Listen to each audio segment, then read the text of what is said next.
Magandang araw po sa inyong lahat. Naku, take two po tayo dahil kanina ang daming mga tumatawag. Nagsisimula ako ng take two, meron na naman tumatawag. So sa mga tumatawag, hayaan niyo po munang matapos ako ng aking Spokes Hour. Dahil talaga pag pumasok po ang tawag ay nasisira. No?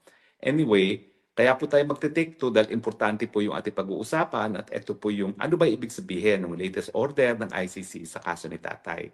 Ano ba ho yung motion ng mga abogado ni Tatay?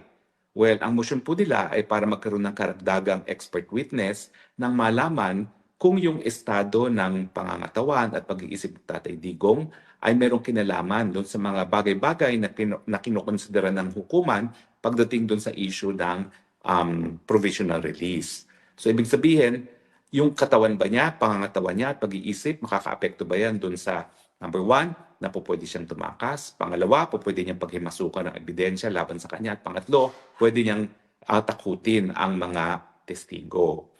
Ang naging desisyon ng pretrial chamber 1 ay hindi na raw kinakailangan ng karagdagang mga expert witnesses. No? Unang-una, sapat-sapat na raw ang kanilang ebidensyang nakalap o yung medical information na nakalap doon sa tatlong independent expert witnesses na tinalaga na hukuman. At pangalawa, yung issue naman daw ng interim release, yan po ay issue na pagdedesisyonan ng hukuman at hindi ng mga expert witnesses. Well, anyway, ano ba hong diferensya dito sa desisyon ng hukuman na ito? Well, una-una po hindi naman po issue kung yung pangangatawan o ang pag-iisip ni Tatay Digong ay sapat para siya ay humarap sa paglilitis. Ang issue na hinain ng mga abogado ni Tatay Digong ay yung kanyang pangangatawan at pag-iisip ay makakaapekto doon sa mga dahilan na naging basehan ng hukuman na ipagkait ang provisional release kay Tatay Digong, yung interim release. Ulitin po natin, no? Ibang sistema sa ICC. Ang warrant of arrest ay in-issue kapag meron lamang good grounds, wala pang probable cause. Ang probable cause ay mangyayari lamang matapos po ang confirmation of charges at dyan magdedesisyon ng hukuman kung meron ang sapat na ebidensya or probable cause para ipagpatuloy ang trial. So, binabalanse ng hukuman yung napakababang threshold para magkaroon ng warrant of arrest sa pamamagitan ng interim release. No? So, pwede ka ma-arrestuhin pero dapat bigyan ka naman ng interim release kasi wala pang probable cause. So, yun yung pinag-uusapan po, yung issue nga ng panandaliang kalayaan ni Tatay Digong at kung yung talagang pangangatawan ng pag-iisip ay makakaapekto doon sa desisyon kung pwede siyang pagbigyan ng panandaliang release samantalang wala pa naman ding probable cause. Well, ang nais mangyari ng mga abogado ni Tatay Digong ay unang-una makapag-access kung ano talaga yung naging basehan ng mga eksperto na nagsasabi na walang kinalaman ang estado ng pag-iisip at pangangatawan ni Tatay Digong doon sa issue ng interim release. Pangalawa, gusto nilang ma-cross-examine para malaman hindi lang kung anong qualifications ng mga expert witnesses, kundi kung anong methodology na sinundan nila. Kasi talaga naman pag expert witness, talagang questionin mo lang ang kanilang kwalifikasyon o di naman kaya yung methodology kasi ang mga abogado hindi naman doktor o hindi naman experts no para questionin yung mga naging pahayag ng mga expert witnesses. Now, ang pula ko lang dito sa order na naman ng ICC na ito ay parang hindi naman nila sinagot yung nais na mangyari ni Tatay Digong. Ang nais na mangyari ni Tatay Digong, irebisa kung yung mga sinasabi na mga di umanong dalubhasa tungkol sa kanyang kalusugan at estadong pag-iisip ay makakaapekto sa desisyon ng panandaliang kalayaan. Hindi naman pinag-uusapan yung fitness to stand trial. No? Tinitingnan lang natin kung yung kanyang pagiging limot-limot at saka yung kanyang pagiging natutumba habang naglalakad mag-isa ay dahilan para siya ay magkaroon ng flight risk, dahilan para siya ay manakit ng mga testigo, dahilan para siya ay maghimasok doon sa mga ebidensya na isusumiti sa kanya. Kaya ba gawin ng limot-limot at isang taong natutumba na habang naglalakad lamang ang manakot pa ng testigo? Kaya bang gawin ng isang limot-limot at na tumutumba habang naglalakad lamang ang maghimasok pa sa ebidensya na isasalang laban sa kanya? At kaya pa bang tumakas na isang taong limot-limot na at natutumba na habang naglalakad lamang ng mag-isa? So yan po dapat yung issues na sinagot ng mga expert witnesses. Na pagdating naman doon sa kwalifikasyon, bakit naman hindi natin kukwestiyonin ang kwalifikasyon ng mga di umano'y mga dalubhasa? Eh di ba 2 beses na nagtalaga ng expert witnesses ang court registry, ano nangyari? Yung isa, mantakin nyo, inappoint niya as an expert witness samantalang suspendido ng sarili niyang asosasyon ng kanyang um, field of medicine. No? Ibig sabihin, temporarily suspended from the practice of medicine. Yung isang expert witness na tinalaga ng registrar. Anong klaseng vetting ang ginawa ng registrar at bakit ngayon hindi bibigyan ng pagkakataon ng mga abogado ni Tatay Digong na suriin ang kwalifikasyon ng mga inappoint ng registrar na expert witnesses? Eh yung pangalawa nga, nag-appoint na naman sila ng pangalawang expert at pantakin ninyo, yung expert pala, eh talagang bihasa sa social media at walang ginawa kundi wakwakan ng wakwakan si Tatay Digong. O hindi ba mali naman yon? Eh bakit hindi nyo ngayon pagbibigyan si Tatay Digong na busisiin ang kwalifikasyon ng tatlong di umano mga independenteng eksperto ay samantalang 2 beses nang sumablay ang registrar. Ibig sabihin po, dahil 2 beses sumablay ng registrar, chances are may mga bagay-bagay na po pwedeng questionin din si Tatay Digong pagdating pa lamang sa issue ng kwalifikasyon. At siyempre, ang pinaka-importante, yung methodology. Alam nyo, ang pinaka-technical expert witness na naipresenta ko ay sa Maguindanao Massacre case. No? At ang pinipresenta ko yung isang DNA expert no? Na nagsabi nga na sa pamamagitan ng DNA, yung mga labi ng mga hindi na ma-recognize ay labi ng mga biktima. Now, kapag technical kasi ang pinag-uusapan at expert witness ang testigo, hindi mo po pwedeng questionin ang conclusion na hindi mo kinu-question ang methodology. So sa DNA, pwedeng sabihin na nagkaroon ng, kumbaga, ano tawag ng contamination sa handling of the evidence. No? Makaka-apekto yan dun sa conclusion. So siyempre, kinakailangan din natin malaman kung ano yung naging methodology ng di umanong mga independenteng expert witnesses sa kanilang conclusion na hindi makakaapekto ang pagiging libot-limot at pagkakatumba ni Tatay Digong habang naglalakad lamang dun sa issue na siya ay pwedeng tumakas, na sa issue na kung siya ay pwedeng malakit ang testigo at sa issue na kung pwede pa niyang paghimasukan ang ebidensya laban sa kanya. Ano naman ang ginawa nilang methodology dyan para sabihin na isang 80 anyos na natutumba na nga at limot-limot ay pwede pang tumakas at gawin yung mga sinasabi nila na pwedeng gawin laban sa testigo at laban sa mga ebidensya sa kasong yan.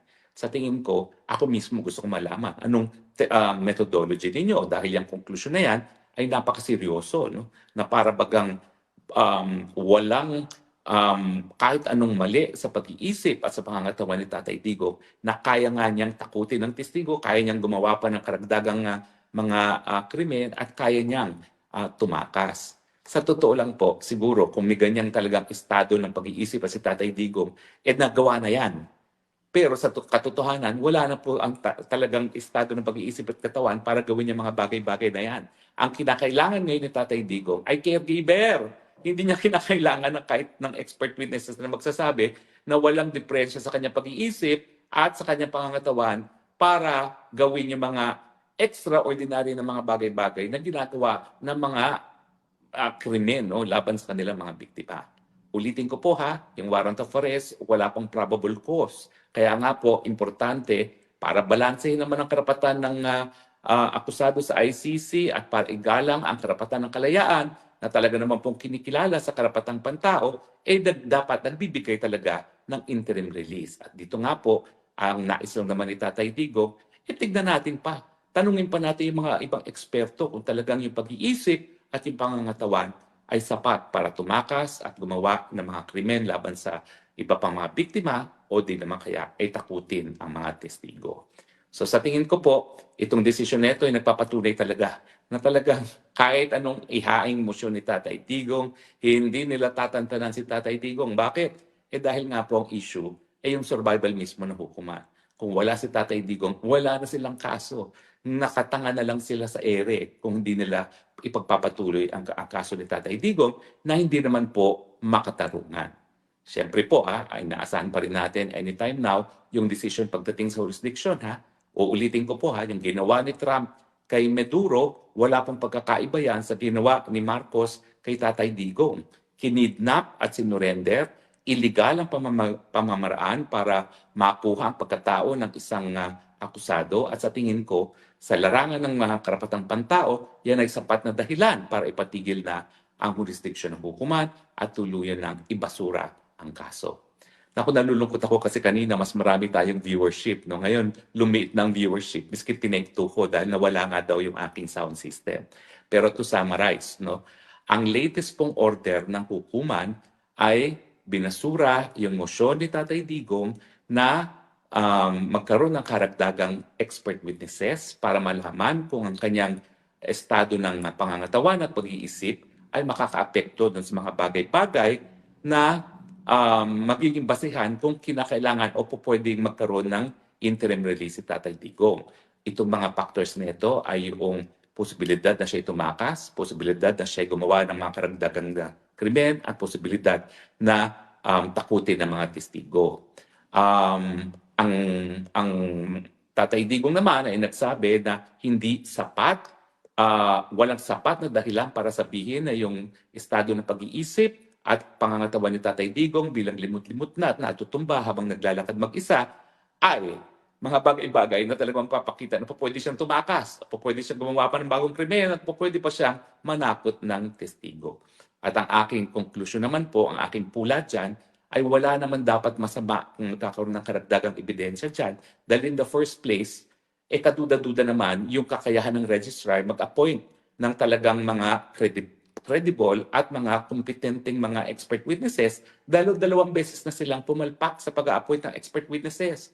Unang beses, suspendido pala from the practice of medicine yung na-appoint nilang expert. At pangalawa, bias pala yung isang independent expert witness.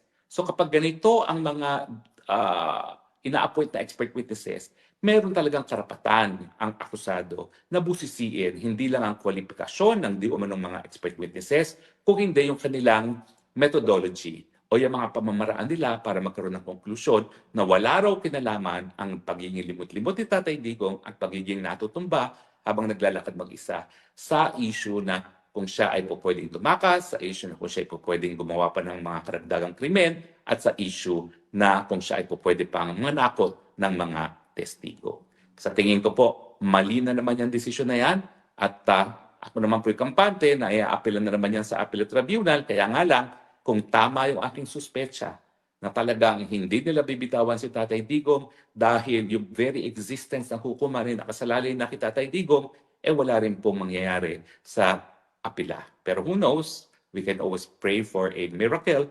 And right now, ulitin ko po ang dapat natin pagdasal yung mga appellate chamber judges ay magdesisyon na wala ng jurisdiction ang ICC sa kaso ni Tatay Digong dahil sinimulan ang preliminary investigation, sinimulan yung engagement ng hukuman 2 years. On the second year, matapos magbitiw tayo sa pagiging miyembro ng ICC. Nakasaad sa ICC Rome Statute na kinakailangan matrigger ang jurisdiction ng hukuman sa pamamagitan ng paghihingi ng abiso ng prosecutor para magkaroon ng preliminary investigation. Pero dahil sa pangalawang taon na nga po ginawa yan ng prosecutor, wala ng jurisdiction ng hukuman nung nagkaroon ng order ang hukuman na pwedeng magpatuloy ang preliminary investigation.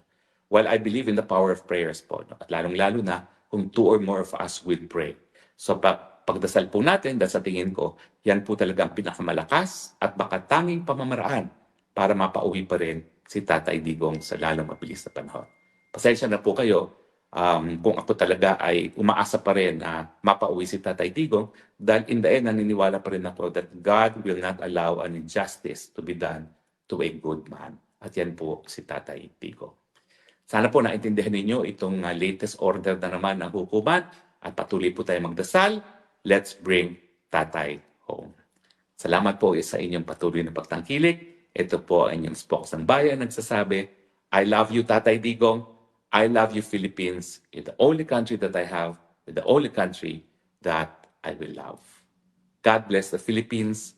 God bless Tatay Digong. Salamat po. Have a good day.